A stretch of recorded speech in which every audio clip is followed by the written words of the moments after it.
Assalamualaikum warahmatullahi wabarakatuh.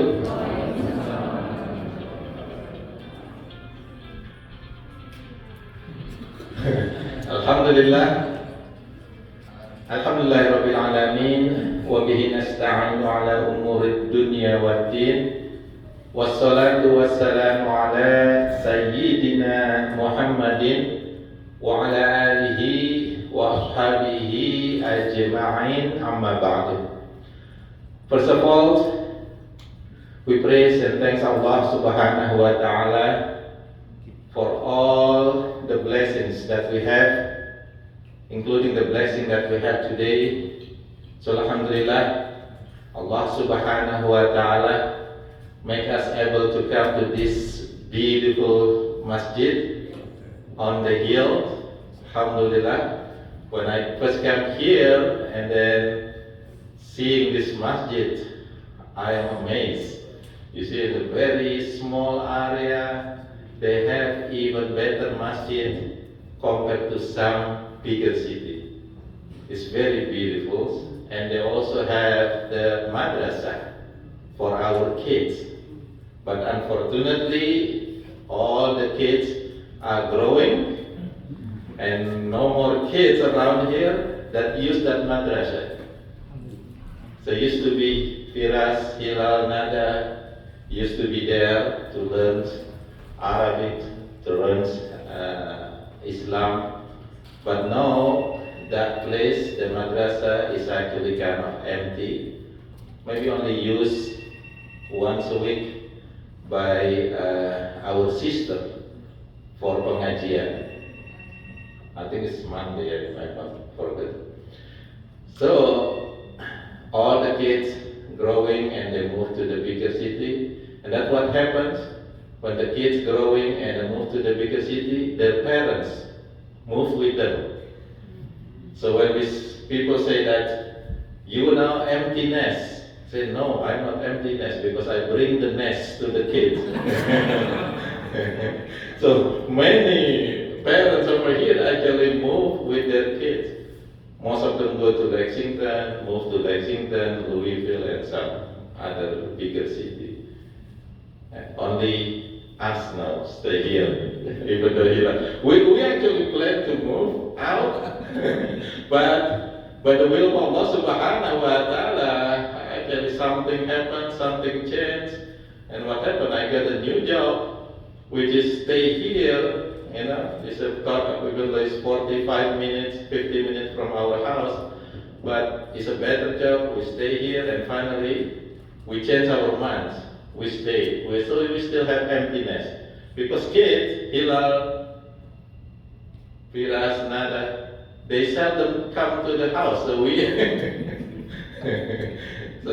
we actually mostly in Lexington during weekend, and you know the mother actually cook in Lexington because more miles over there, and then we take the rest for here. Mostly we don't really cook here. So my wife mostly cook in Lexington and doing some for us. Bring the leftover. The leftover. Not the leftover, it's a new one. It's a new cook. Extra. So yeah, alhamdulillah. So this is a very beautiful place. And also just for your information, I believe and I know some of us over here has busy summers. Some of you maybe went back to Indonesia, went to Umrah, etc. And especially for our family, this summer is really busy summer. Even though some people maybe say it's a crazy summer, but we don't say that crazy summer. We actually say this summer is very blessed summer because we actually accomplish so many things during this summer time. So start from Nada graduation, which is what, May 10th, right, Nada? And then a week after that, we have a new couple. May 17th, our oldest son, Firas, got married with Farah. Farah. So we kind of, try to find the best time for them to, to have the kind of the nikah time, the wedding time. But because of that, so busy things, especially for Nada, can we have Abang Pira's wedding? And no, that's my project time. So Nada was the busiest one in the house at that time. Okay, because she had to finish a lot of project for her, education, and she finally finished and then graduated on May 10, Alhamdulillah. And then after that, then Firas and Farah wedding or nikah on May 17. So for the one that didn't come for that wedding or that nikah, now you can see the what is Firas, and Farah, you can go in front over here and then let everybody see the new couple. Come on. Come on. Come on, please, inshallah. Yeah, just try to introduce the new couples in our house. Okay, Firas and Farah.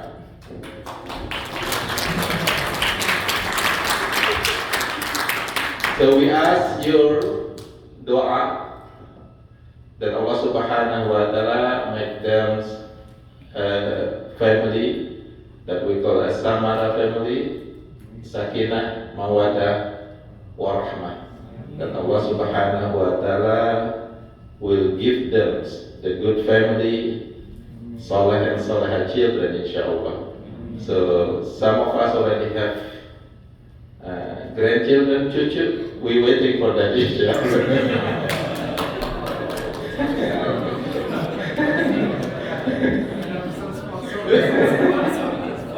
Inshallah. Okay. Thank you very much, Firas and Farah. Farah is from Malaysia.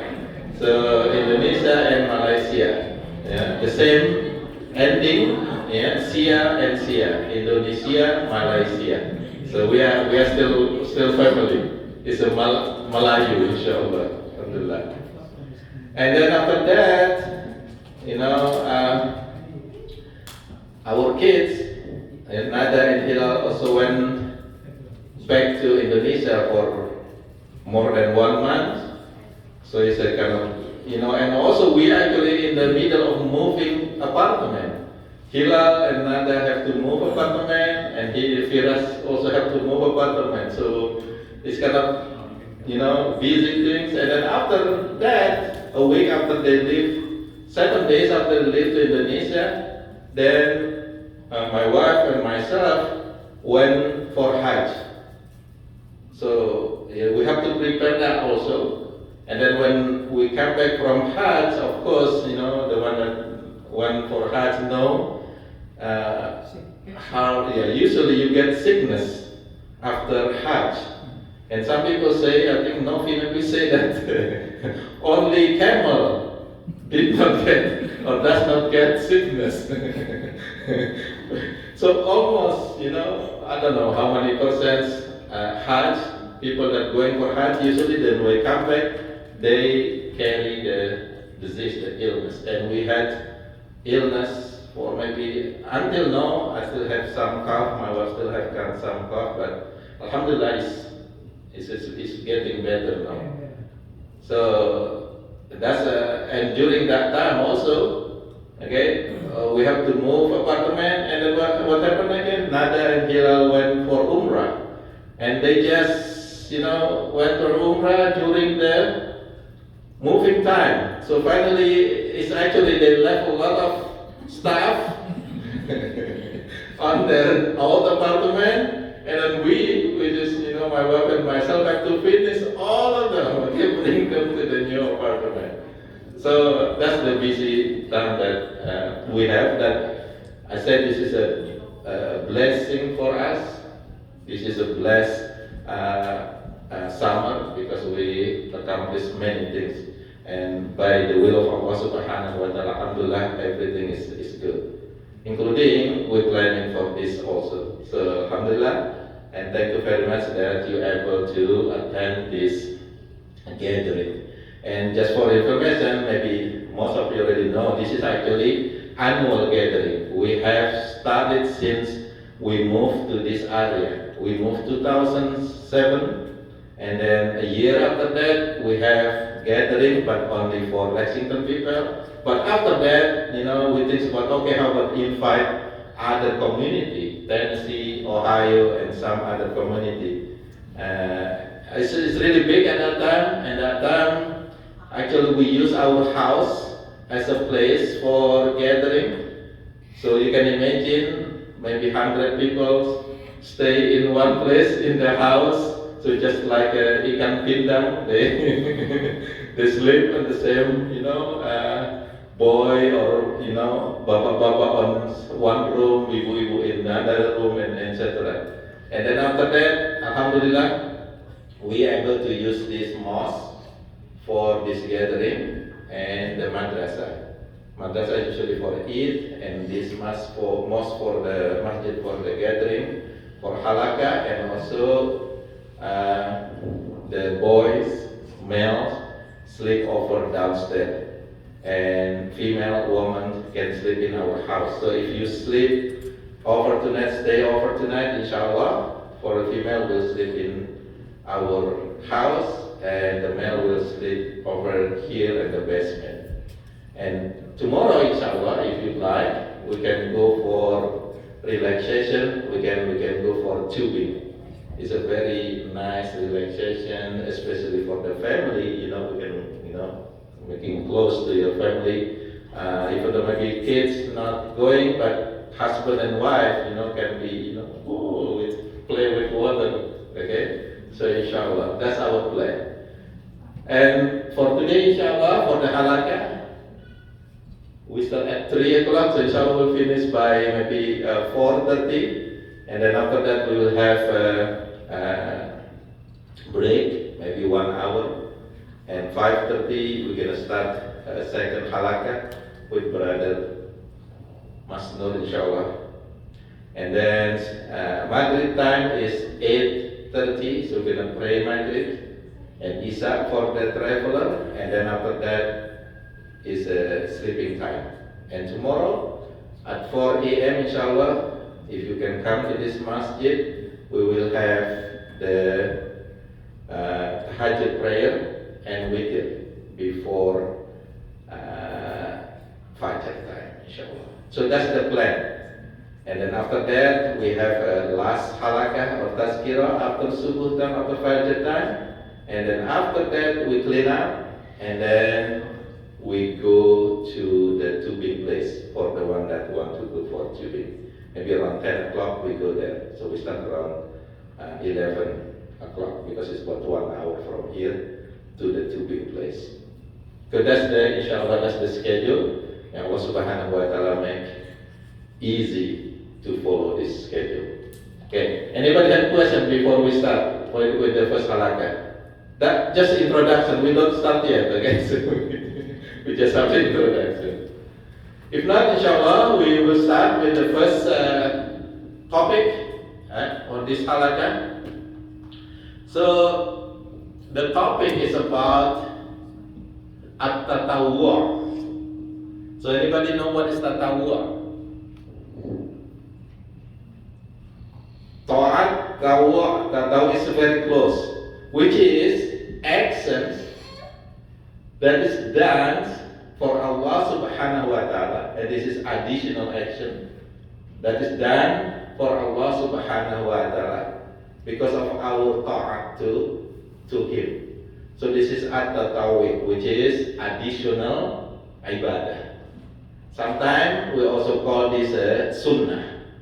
So most people just know it as a sunnah, which is additional action in addition to the obligatory ibadah, okay, obligatory action.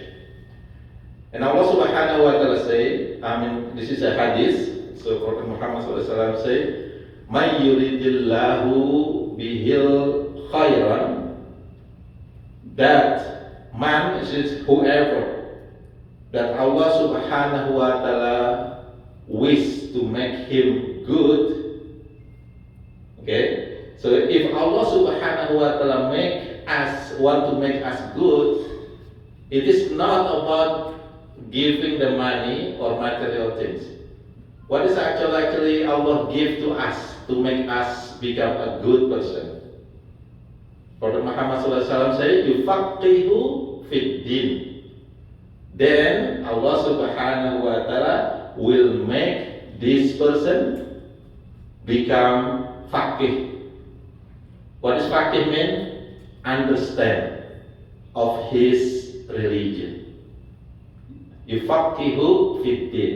So understand over here is not only ilm, is not only alim, knowing, but it is more than knowing, more than know. So understand fiqh or faqih, someone that have faqih is more than the one that alim. Alim is just know, but faqih is deep understanding of the religion. So if Allah want to make someone a good person, what He give us? Understanding of religion. It's not about money. If we understand about religion, what happen? If Allah Subhanahu wa Ta'ala give money, then we will use that money correctly, right? It just Allah just give us the money without understanding of religion. What happen? Most of the time, we're going to use the money for something that maybe is not lawful for us. We do or we buy or we use it for maybe haram thing. But if Allah Subhanahu wa Ta'ala give us understanding of religion, then Allah Subhanahu wa Ta'ala will make us spend this money correctly. So how Allah Subhanahu wa Ta'ala make us faqih in the religion? Of course, this is not just giving, but it is actually Allah Subhanahu wa Ta'ala need our effort. So in order to understand religion, you cannot just stay at home and then watching TV, right? Or watching sport or game, because you will not get understanding by doing that. How you get the understanding of religion? You have to make effort. Some people go to the school, some people go to the Islamic school, some people go to the what's it called in Indonesia, the boarding school. Pesantren, or some people go to the gathering. So gathering is also the way that Allah Subhanahu wa Ta'ala, insyaAllah, want us to be a good person. So don't be lazy to come to gathering, especially gatherings in Islamic teaching. So this is what Allah Subhanahu wa Ta'ala want us. If you want to be good, then do this effort. Okay, so inshallah this gathering also will give us some understanding of our religion. And especially for this first topic, I would like to talk about the at-tatawwu'. So we're going to learn a little bit about at-tatawwu', the sunnah action, the additional action. Now what is actually the main function of the at-tatawwu'? What is actually the main goal or function of sunnah? Why we do sunnah? Like for example, why we do sunnah prayer? Why we do sunnah fasting? Why we do sadaqah? Sadaqah is actually sunnah, right? Why we go umrah? Some of us are just coming back. Why you do umrah? What is the reason? Anybody know what is the main reason of doing sunnah action? Anybody have try guess? Tambahan. Yeah, it's extra, tambahan. What is the function? Yeah, I know this is tambahan. The definition telling you this is additional action, which is tambahan in Indonesia. Sunnah. So what is the function? Biar masuk surga ya. Biar masuk. Kalau ada yang obligator yang bolong-bolong bisa di. Yeah, that's correct over there. That's the main function. Nambah. Kalau belum kenyang, ya tadi kan makan pakai Ayam. oke. pakai rendang, right? And usually if we go to restaurant Padang, if the rendang is really good, what we say? Udah, tambah cie, right? Why? We don't feel good, not yet, right? Maybe we full, actually we full, but we don't feel good yet. Therefore we say, udah, do you have otak? Udah, do you have otaknya? Otak.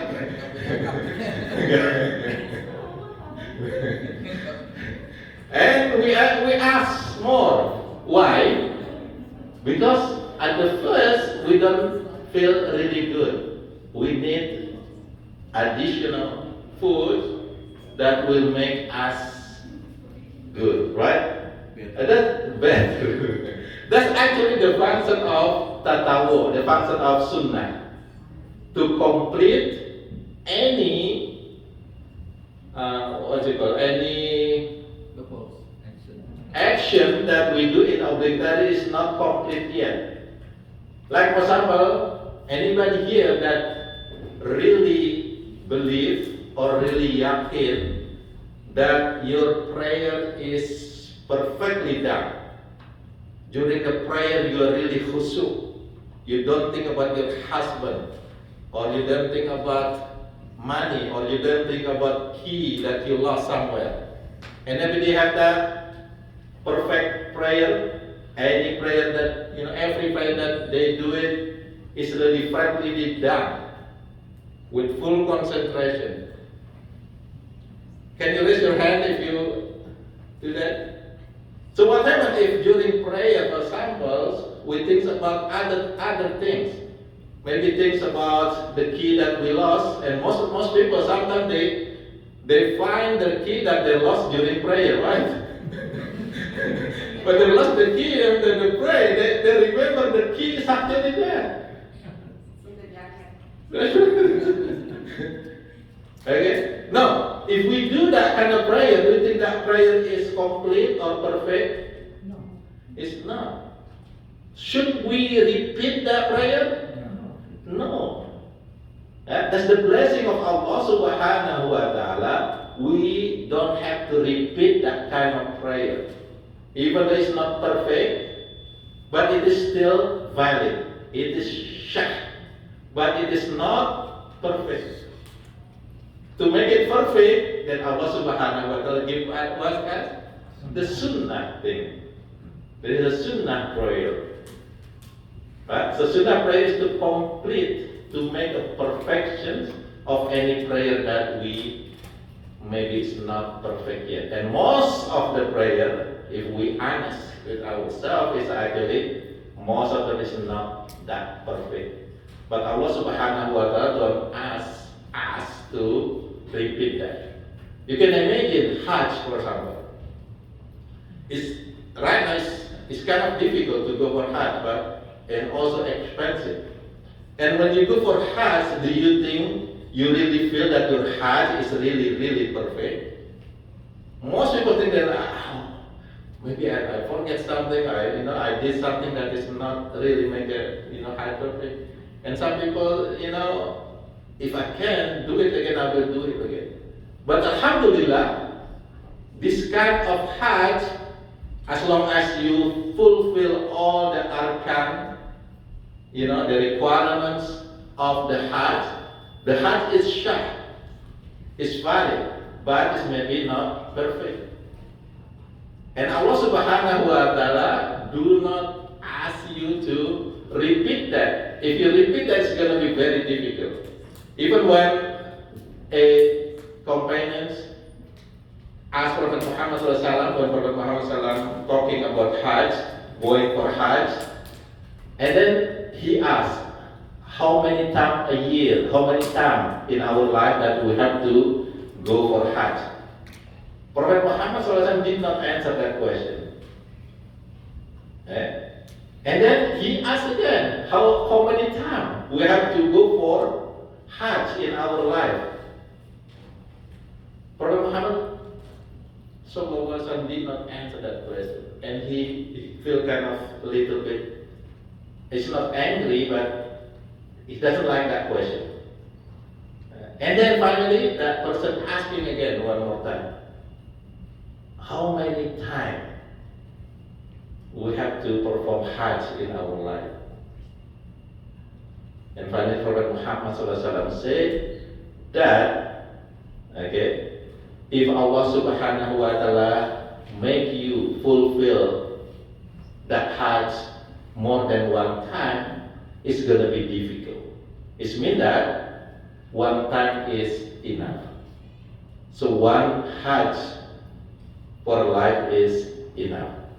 And maybe at that time when that person asking the question, for him it's really easy, right? It's really easy to go for Hajj every year because maybe he live on that place, right? He just can come back every year. No, Prophet Muhammad SAW answered that question and said that one time is enough. Now you can feel that blessing, right? You can feel that blessing right now. It's not easy to go for Hajj every year. So that's the miracle actually in Islam. We don't have to go for Hajj every year. If we do it, nobody will be able to really do it. It's really difficult. Even in the United States, that used to be easy, now it's kind of difficult. And especially if you live in Indonesia, you have to wait for the regular Hajj. How long you have to wait? 10, 15 years. Some area even 40 years. You can imagine 40 years to wait for Hajj.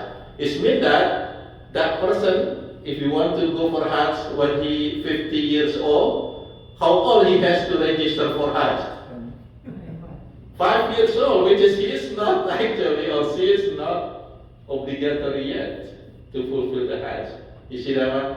But again, this is the blessing from Allah Subhanahu wa Ta'ala that Hajj is only one time. If it is not perfect, we don't have to go for Hajj again. But we can make a perfection with what? Sunnah Hajj. What is Sunnah Hajj? Umrah. So that's the function of Umrah. The first function of Umrah is actually to make a perfection if our Hajj is not that perfect. So that's the reason why some people going back for Umrah many times, just to make sure, the Hajj, the obligation is done perfectly. In addition of that the blessing of Allah Subhanahu wa Ta'ala, Allah Subhanahu wa Ta'ala also give a lot of rewards, encouragement for doing the Sunnah, the Tatawwu. So you are not only get the perfection of the obligatory action, but also we have a lot of reward. Okay? So what kind of action that can be perfected by this Sunnah action? Of course, the obligatory action. What are the obligatory action that we have in Islam? Okay, so how many pillars? How many pillars in Islam? 5. We have 5, right? Shahadat, salat, zakat, saum, fasting, and Hajj, right? So Prophet Muhammad SAW said, Bunyanul Islam ala khamsin. The building of Islam is based on 5 pillars. What's the first pillar? Shahada. What is Shahada? Asyhadu an la ilaha illallah wa asyhadu anna Muhammadar Rasul. That's our Shahada. Okay? And this Shahada is not action yet, right? This is actually most of the heart and your mouth, you can't say it, but you have a firm belief in your heart. Okay? And the first action is actually on the second pillar, which is Salat, right? So therefore there is no Sunnah of Shahada. Anybody know what is the Sunnah for Shahada? There is no Sunnah for Shahada, right? If your Shahada is not perfect, what you have to do? Inshallah, it's perfect, okay? because there is no additional shahada. Okay? So shahada is actually for us or for people, for human, this is kind of passport to enter the paradise. Get it? So shahada is a passport to enter the paradise. Without the shahada, what happened? Even though you perform prayers, you do fasting, but you don't have shahada, you don't believe in Allah subhanahu wa ta'ala, what happened? You will not enter the paradise because that's the passport. And there are many hadiths that mention about this. One of them, I'm going to read this over here. Okay.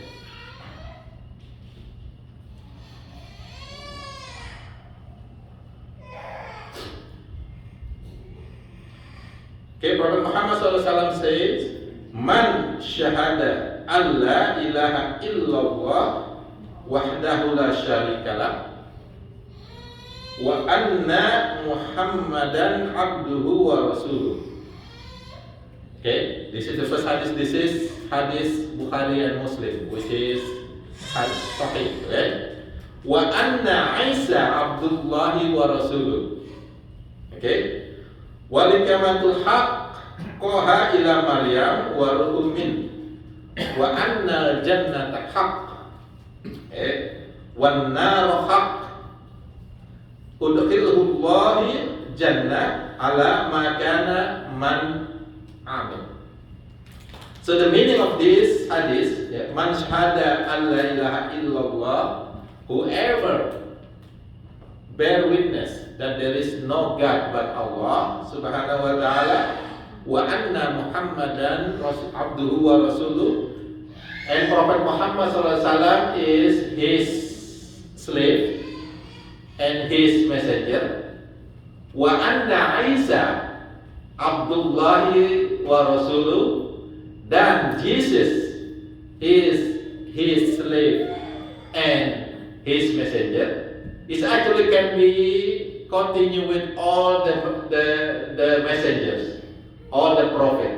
Wa anna Adam abduhu wa rasuluh, wa anna Musa, Ibrahim, and all the prophets, abduhu wa rasuluh, which is slave of Allah subhanahu wa ta'ala and the prophet of Allah subhanahu wa ta'ala. Wa anna jannatul haq, and the paradise is true. There is paradise. Wan nar haq, and the hellfire is true. So then there is a hellfire. So if we believe this, if we have this shahada in our heart, then Allah subhanahu wa ta'ala will make him or put him in the paradise ala ma kana man amin, for whatever actions that he has. Even though he has a very small good action, maybe he has a lot of sin, still Allah subhanahu wa ta'ala will put him in paradise. Because what? Because that shahada is the passport to enter the paradise.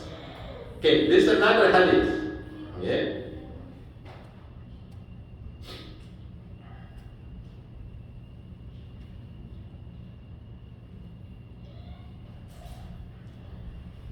Okay, we're gonna look for the hadith that maybe for us, kind of surprising, right? So Prophet Muhammad SAW said, Atani Jibril fabashsharani fa akhbarni annahu man mata la yushriku billahi syai'an dakhala al-jannah. Qultu wa in zana wa in saraqa qala na'am. So Prophet Muhammad SAW said that Jibril came to me,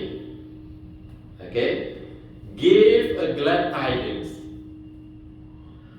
wa akhbarni, and give me the khabar. What is khabar? Khabar. Berita.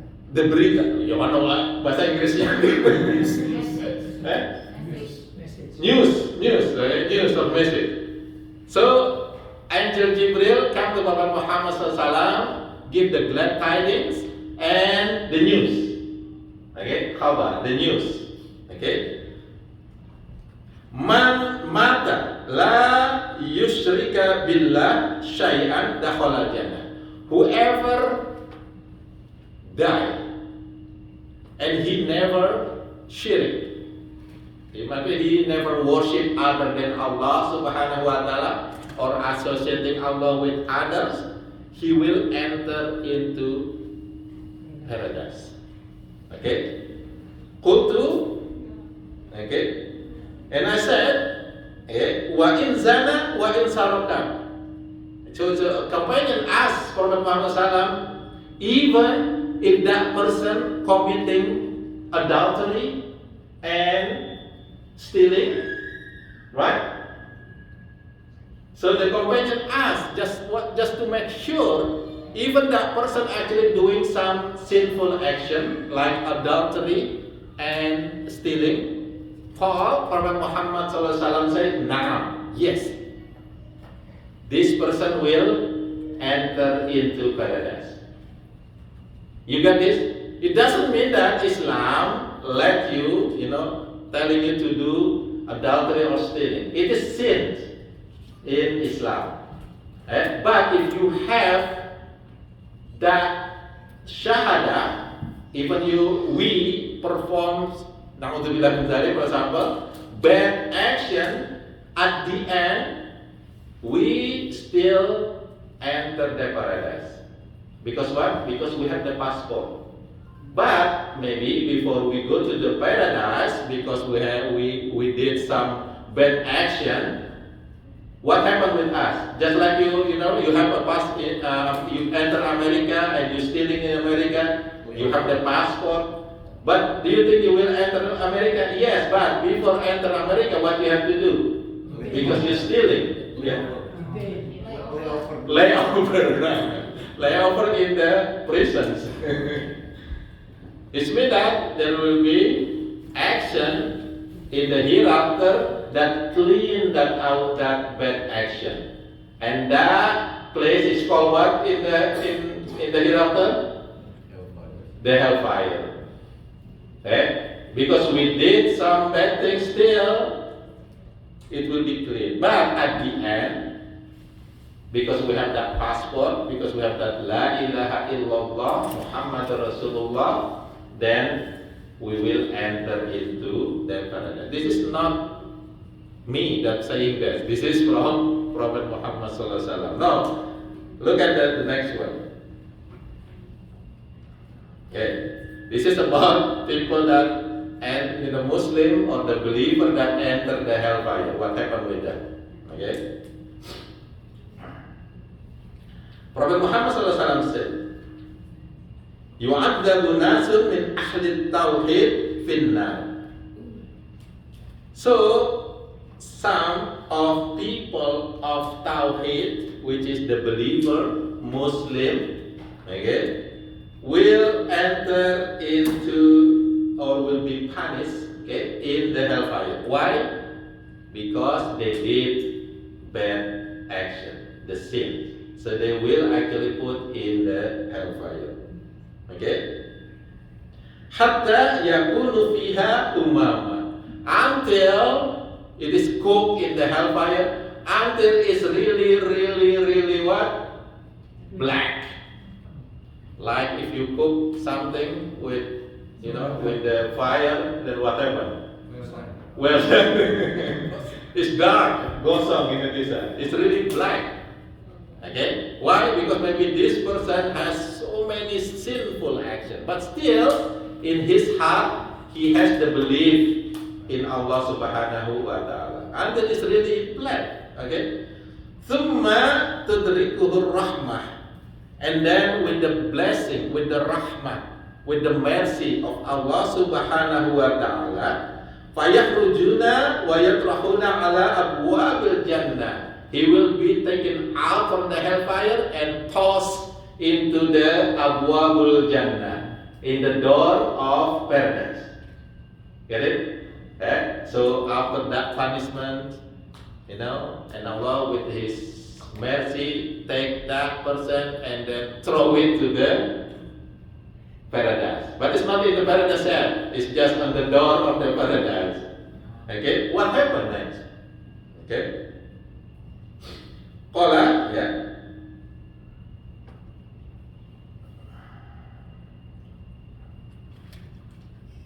How to put it on?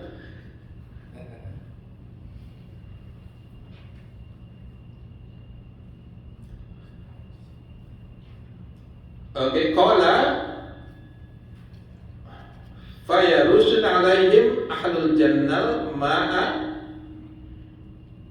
and then the people of paradise will pour water over them and will clean that person. So actually the people of paradise will bring water and then wash that person, and then Allah subhanahu wa ta'ala will summa yadkhuluna al-jannah, and he will be placed in the paradise. This is just telling us, okay, again, the first pillar of Islam, which is belief in Allah. This is the most important pillar, okay, this is the passport to enter into paradise. Without this shahada, without this belief, then that person or people will not enter into paradise. That's actually easy. That's the reason why Allah subhanahu wa ta'ala say, Ya ayyuhalladzina amanu taqullaha haqqa yuqatih wa la tamutunna illa wa antum muslimun. How you believe? Fear Allah with the true fear, and never die without being a Muslim. It means that being a Muslim, which is Shahada, is the key to enter paradise. Okay, so that's the Shahada. What is the second pillar? That's the action coming, which is prayer. How many obligatory prayer that we have to do? 5, right? When I was kid in Indonesia, they actually make an abbreviation, which is at that time I thought that's cool, but actually not really correct. What are the 5 prayers? Obligatory prayer, okay? And then our older will say the first one is Isha. Islam. Yes, that's right. Isha. What's the second one? Subuh, right? What's the third one? Lohor. Okay, Indonesia is called Lohor. Indonesia. I mean, in Jakarta mostly you say Lahore. Zuhur, you don't see Zuhur in Jakarta. It's Lahore. Okay? Lahore. What is the next one? Asar. What is the last one? Maghrib. That is Islam. That's only in Indonesia actually. Okay? Only in our place that telling Islam prayer is actually Islam. What is that? Isya, Subuh, Lahore, Asar, and Maghrib. That's correct, that's Islam, right? Yeah. Right. But it's actually what? Isya, Fajar, Zuhur. There is no Lohor in Quran. Zuhur and Ashar and then Maghrib. Okay. But still, it's giving us the information that obligatory prayer is 5 of them. And again, what happens if not perfect? And then Allah subhanahu wa ta'ala give us the chance to complete it with Sunnah. Okay, with Sunnah. And this is what Prophet Muhammad sallallahu alaihi wasallam said.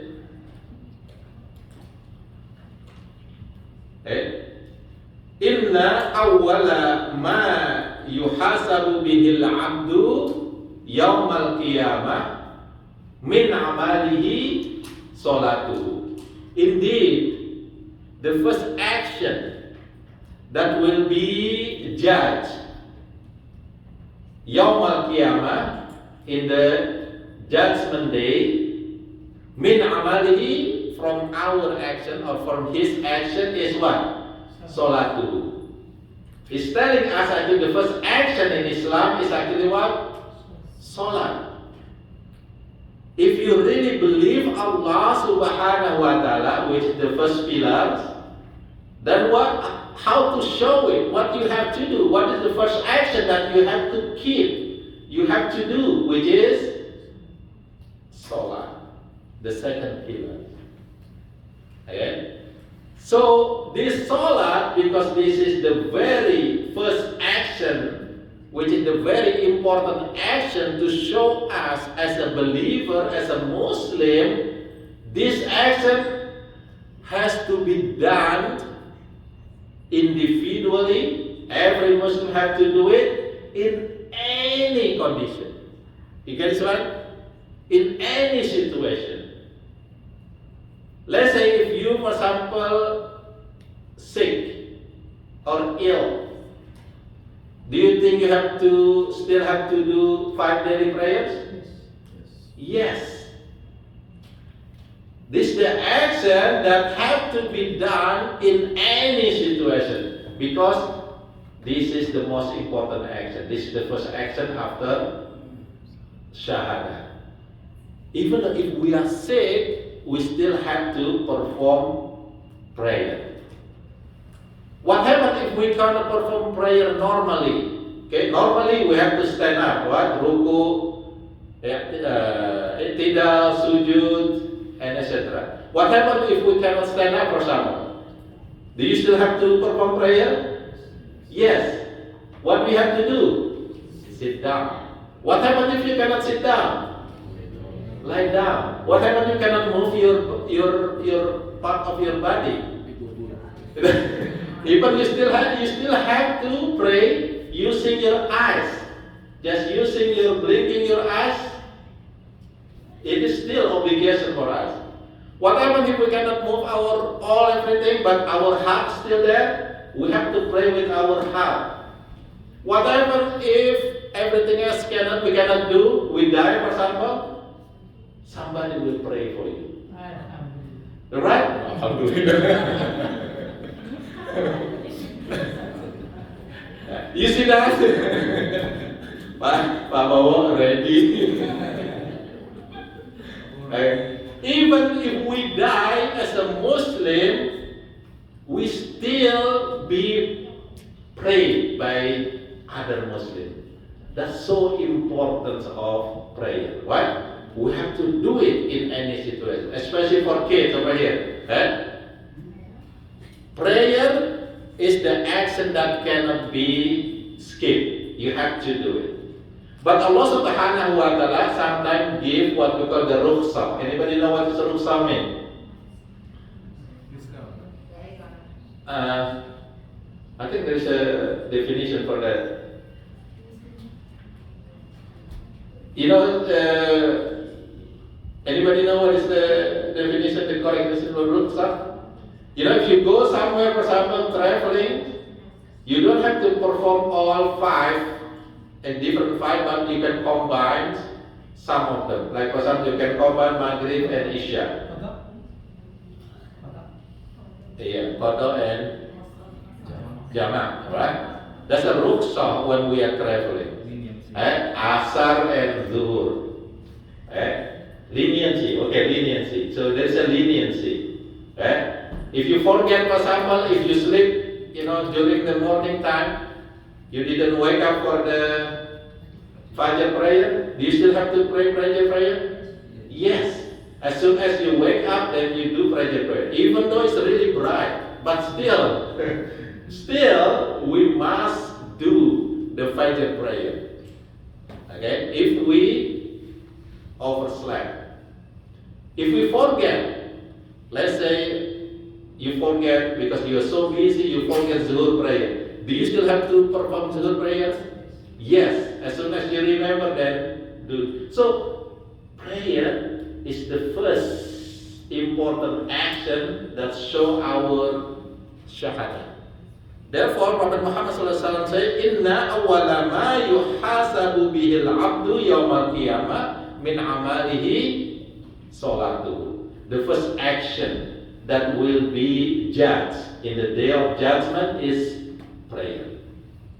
Allah subhanahu wa ta'ala will not ask anything else before what? Asking our prayer or look into our prayer.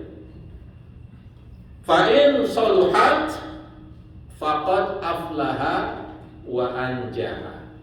If our prayer is good, soleh, soluhat, soleh, good, perfect, then what happened?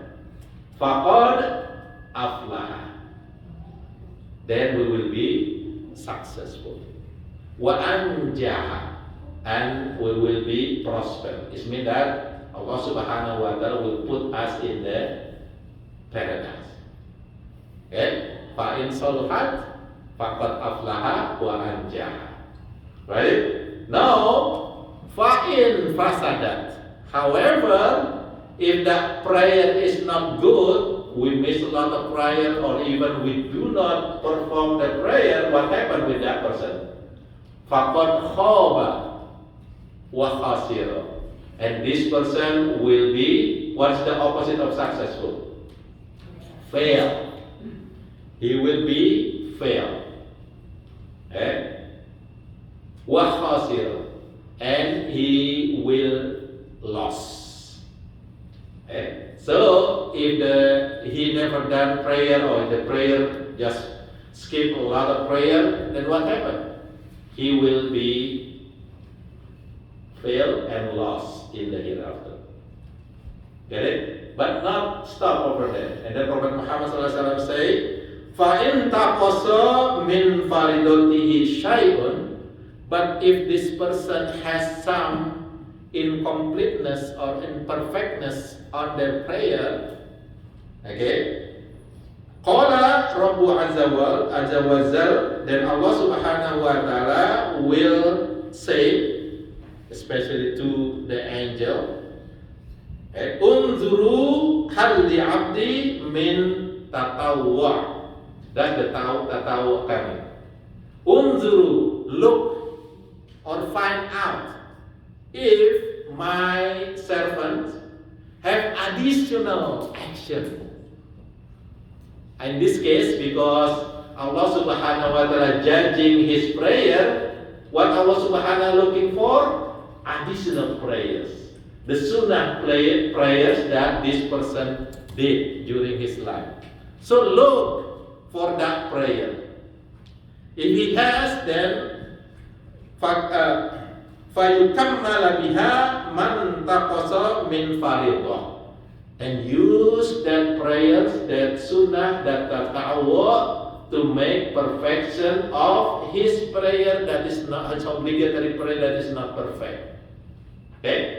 So that's the way Allah Subhanahu wa Ta'ala will judge us in the hereafter. What Allah Subhanahu wa Ta'ala judge first?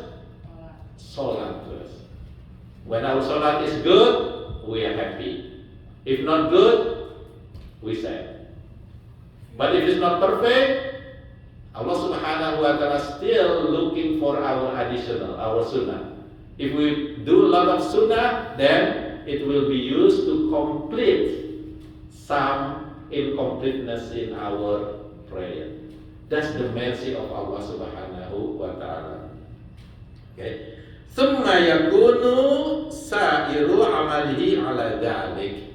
And after finish with this judging the prayer, then Allah Subhanahu wa Ta'ala will judge to the next action, just like he judged the first action. What's the next action gonna be? Obligatory. Zakat, for example. Okay, did this person do zakat? If he did, then he will be successful and prosper. But he's not complete, then Allah Subhanahu wa Ta'ala will tell the angel to look for additional zakat. What do you call the additional zakat? Sadaqah, the charity. Infak, sadaqah. Okay, that's all sunnah for zakat. And even Allah Subhanahu wa Ta'ala actually give a lot of reward. It's not only fulfilling the zakat, but a lot of reward. One of them, if we infak, Allah Subhanahu wa Ta'ala will return or will reward us 700 times of what we spend.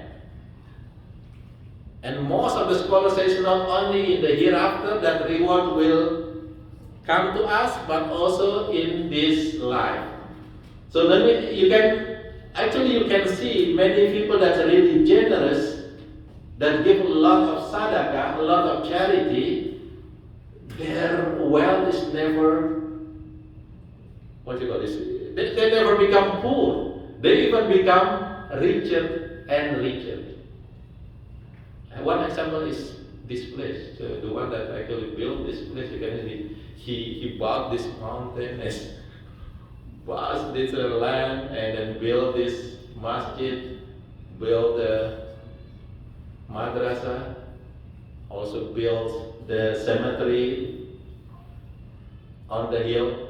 So this community actually really complete. We have everything. We have the masjid, we have the cemetery, we have the madrasah, and even there used to be Muslims that live on that 4 houses on the top. It's really big houses on the top. There are 4 houses. Most of them, all of them used to be owned by Muslims, but they no move. It's no American people that live there. Even the road name is Masjid Avenue, right? So you don't see that road name if it is not owned by a Muslim. So he is very generous. I mean, he's a doctor in the book. Yeah.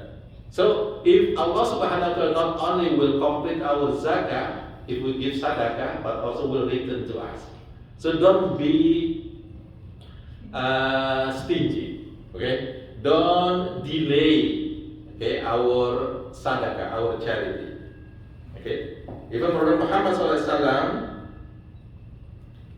in one hadith. So we're gonna go to the zakah now.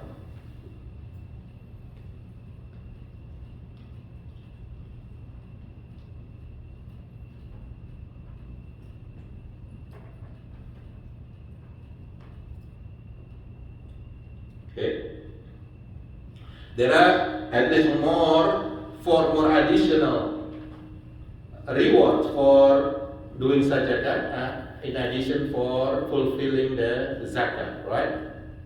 So the first, Allah Subhanahu wa Taala says in Surah Al-Baqarah, this is Surah number 2 ayat 261, Mathalul ladina yunfiquna amwalahum fi sabilillahi kamathali habbah anbatat sab'a sanabil fi kulli sumbulatin mi'atu habbah wallahu yudha'ifu liman yasha wallahu wasi'un alim.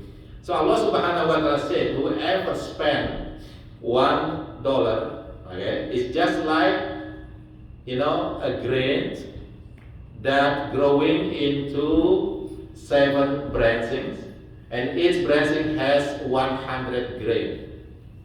It means that if we spend 1 grain, Allah Subhanahu wa Taala will reward 700 times. If we spend $1, Allah Subhanahu wa Taala will reward us at least 700 times. So this is the encouragement. And then Prophet Muhammad SAW say, okay, ittaqun nar walau bishikin tamrah. Protect yourself or save yourself from the hellfire even by just giving half of dates. Half, not even 1 date, but half of date. What does that mean? It means that sadaqah is not only for rich people. Even poor people, they still be able to give sadaqah. Some even in the time of Prophet Muhammad, many poor people actually they give a lot of sadaqah. Sometimes if you see the TikTok, YouTube, you see sometimes the one that poor actually is the one that give more.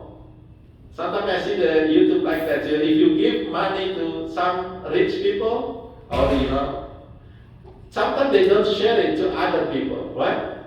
But if you give it to gelandangan, what you call it, gelandangan? The homeless people, you give a lot of food. Sometimes they share it to their friends right away. You know what? It means that sadaqah can be done by anyone, including poor people can do sadaqah. Even Prophet Muhammad SAW said that protect yourself, save yourself from the hellfire even with the half of date. So sadaqah is really important over here. I don't think each one of us over here is poor. I mean, just only have one day. I believe you have more, right?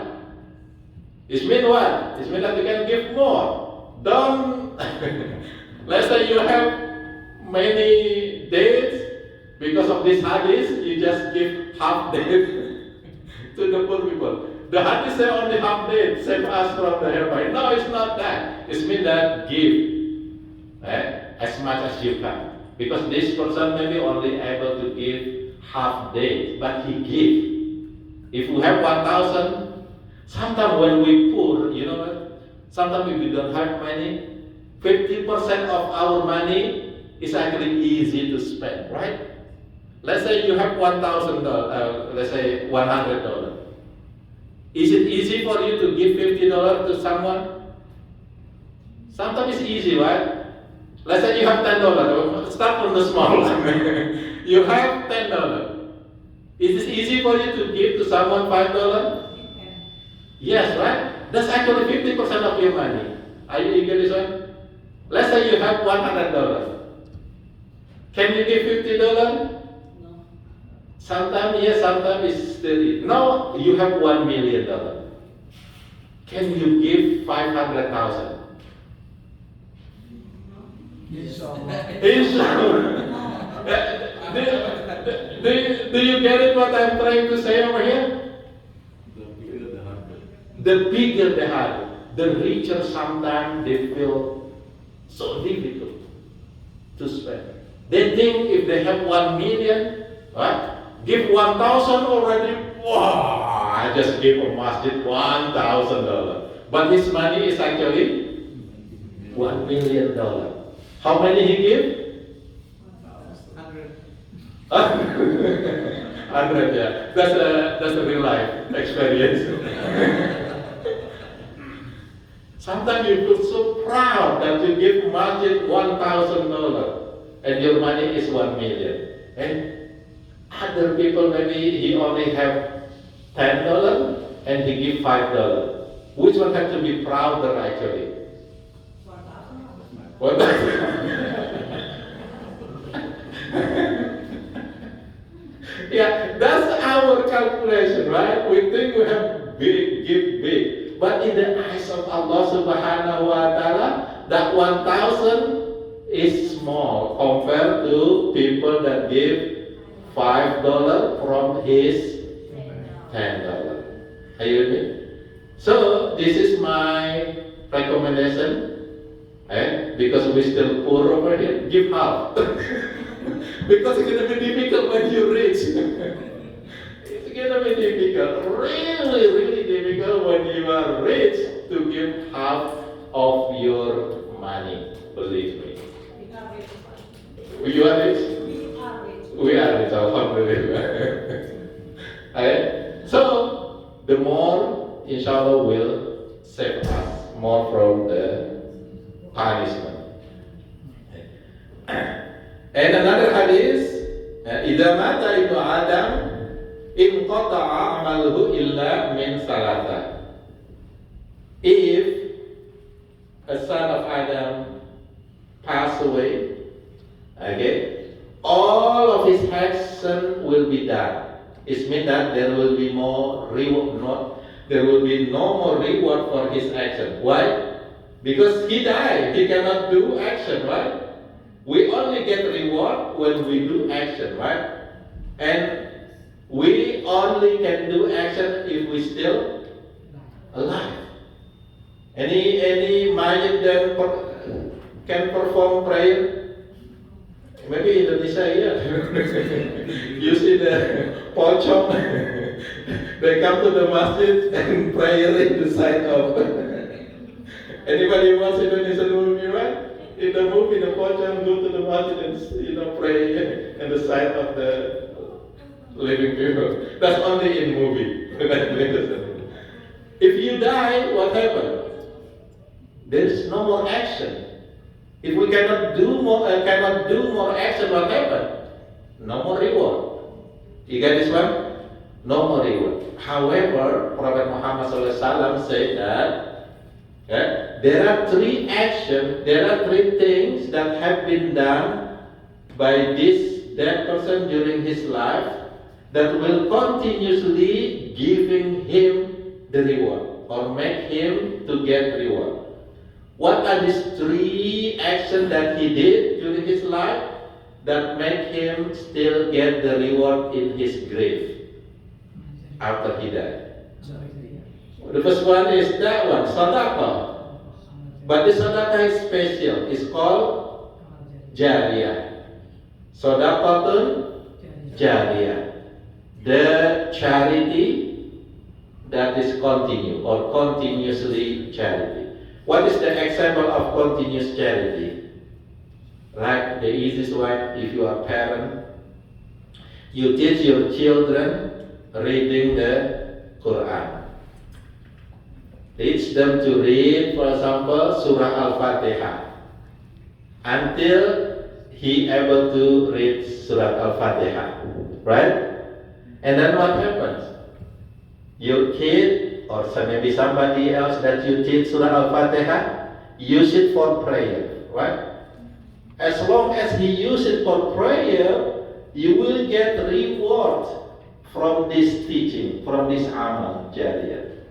Or you spend your money to build this masjid. As long as this masjid is used by people for prayer, the one that built this masjid with his money, then still get the reward. Or someone that built the bridge, for example, as long as that bridge is used, then he will get the reward. This is the amal jariyah, which is sadaqah, which is sunnah. What else? What is the second one? The second action that still get reward even after we die. Beneficial knowledge. Al-ilmu yanfa'ulah. The ilmu, the knowledge that is beneficial to others. So in Islam, it is actually an obligation for us to learn, to get knowledge, to go for school or study. But it is not only for us. When we got that ilmu, the knowledge, then we have to share it to others. If we share it, this good knowledge, what happened? If that person uses it over and over, then we still get the reward from our knowledge that we teach to this person. You can imagine if you teach it a lot of people. That's the reason why I become professor. That's my hope, inshallah, with this teaching, with good teaching. May Allah subhanahu wa ta'ala give me a reward, even though I already passed away. My student maybe use the knowledge to help people. Some of our students, my students actually good for the medical school. You know, they use the knowledge that I teach for fixing people. Not fixing people.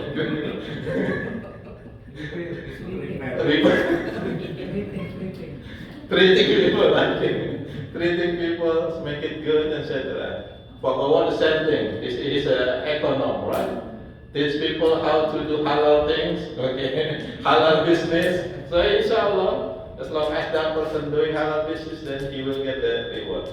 Right? So that's that one. What is the last one? Waladun salihun yad'ulah. The anak yang soleh, good children that make dua for the parents. So this is really important for us as a parent. Teach our kids to pray, to make a dua, because it will come back to us. It will come back to us. So this is the sadaqah. Now how about for the next obligation? Siyam, right? Fasting. What is the obligatory fasting that we have to do? Ramadan, which is 29 or 30 days a year, 1 year, right? And you believe that every single day of your fasting is perfect? You never, Prophet Muhammad SAW say that when you fasting, don't fight, don't argue, right? Especially with your wife or your husband. Do you think you stop arguing during fasting time? Our fasting may be still valid, we are still sad, but it's not perfect. Now, how to make a perfection of this fasting? Additional fasting. There are many additional fasting, Senin, Jumat, and etc. Senin, Jumat. Emang ada pas Senin, Jumat? Senin, Kamis. Monday, Thursday. Puasa 3 hari, ayam baik, ya, and etc. And what's after fasting?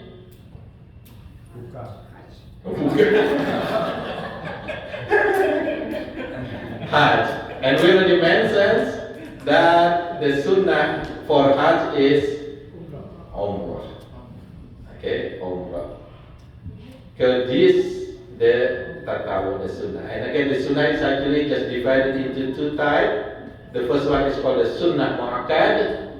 The one is really, really, really important to do it. And the second one is the ghairul mu'akkad. And every of these action, there is mu'akkad and ghairul mu'akkad. Except for Hajj. It's only Umrah. But sometimes the sunnah mu'akkad for Umrah is actually Umrah during Ramadan. Because this is the sunnah mu'akkad for Umrah during Ramadan.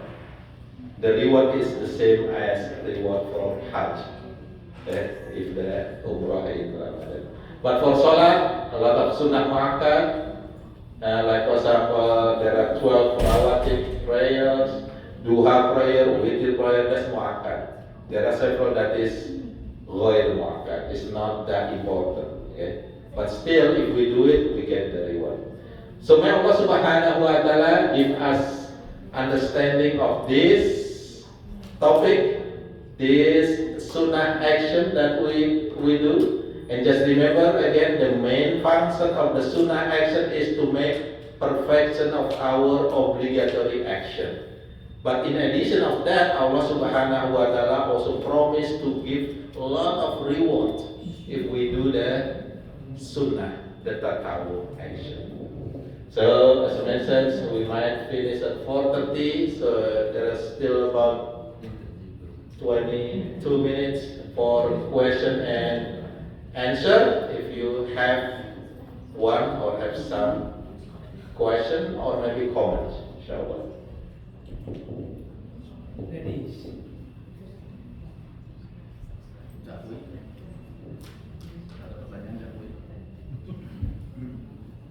Okay, anybody? So usually no question. There are one of two conditions. First, maybe you really understand. Second, maybe you really confused. You don't even know how to make question. But inshallah, that's the first one, the first condition. You really understand of this topic. It's not difficult. This topic is not difficult. Just remember, the sunnah things that we do is to complete our obligatory. That's the first goal or action or function. But the second one, again, Allah Subhanahu wa Ta'ala will give a lot of reward if we do it. It's not only for completion, but more reward if we do it. So don't forget to do additional action, sunnah. It will help us. This is for our own goods, inshallah. If there's no question, then I will close. Okay. So inshallah, we're gonna go back to the schedule. So the first schedule actually 2 until after July until 4 o'clock, right? Because we delay a little bit, so I'm ending 4:30. But now it's actually 4:10. We already finished. So we're gonna have break about 1 hour. Then we'll have the second halakah 5:10 inshallah. So please come back to this place at 5:10. Okay, wabillahi taufiq hidayah. Wassalamualaikum warahmatullahi wabarakatuh.